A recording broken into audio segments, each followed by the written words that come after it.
Hello দর্শক, আসসালামু আলাইকুম। সবাইকে স্বাগতম জানিয়ে শুরু করতে যাচ্ছি আজকের পর্ব।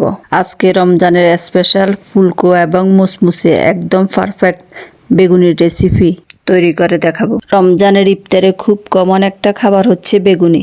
আমরা সবাই বেগুনি তৈরি করতে পারি, কিন্তু বেগুনি ফুলকো এবং মুসমুসে হয় না। তাই পারফেক্ট বেগুনি বানানোর জন্য আমার এই রেসিপি ফলো করতে পারেন। আজকে এমন কিছু সিক্রেট টিপস আপনাদের সাথে শেয়ার করব, যে কেউ কারো হাতে বেগুনি প্রতিবার হবে বেলুনের মতো ফুলকো। আসেন দেখি। প্রথমে আমি 1 কেজি বেসন চেলে নিয়েছি। ছালা হয়ে গেলে তারপর আমি এখানে আধা কেজি ময়দা, আধা কেজি চাউলের গুঁড়া একসাথে দিয়ে ভালো করে মিক্স করে একটা বক্সের মধ্যে রেখে দেব। তারপর যতটুকু প্রয়োজন ততটুকু দিয়ে আমি বেগুনি বানাবো।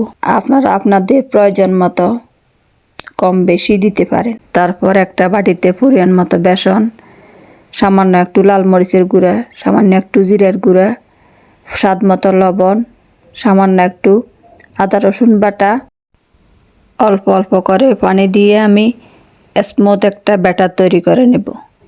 এই ব্যাটারগুলা যত বেশি আপনি হাত দিয়ে মেখে নেবেন তত বেশি ফুলকো হবে।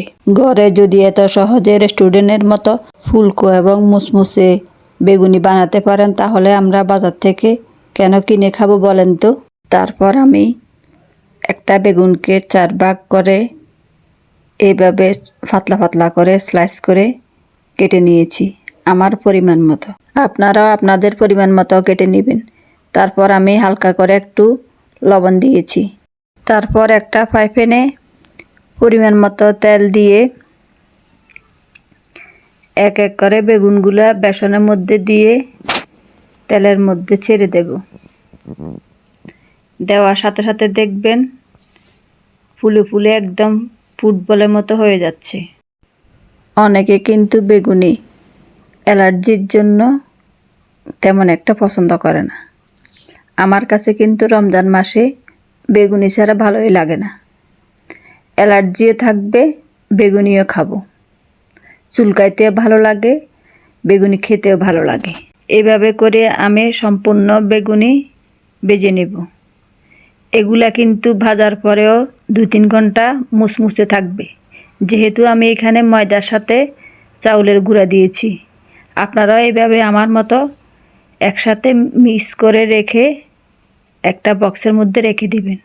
তাহলে বেগুনি বানাতে কিন্তু অনেক সহজ লাগবে। আর আমার ভিডিওগুলো আপনাদের কেমন লাগে কমেন্ট করে জানাবেন। আপনাদের একটা কমেন্টে আমাকে নতুন নতুন ভিডিও বানানোর আগ্রহ জাগাবে। আজ এই পর্যন্ত। আল্লাহ হাফেজ।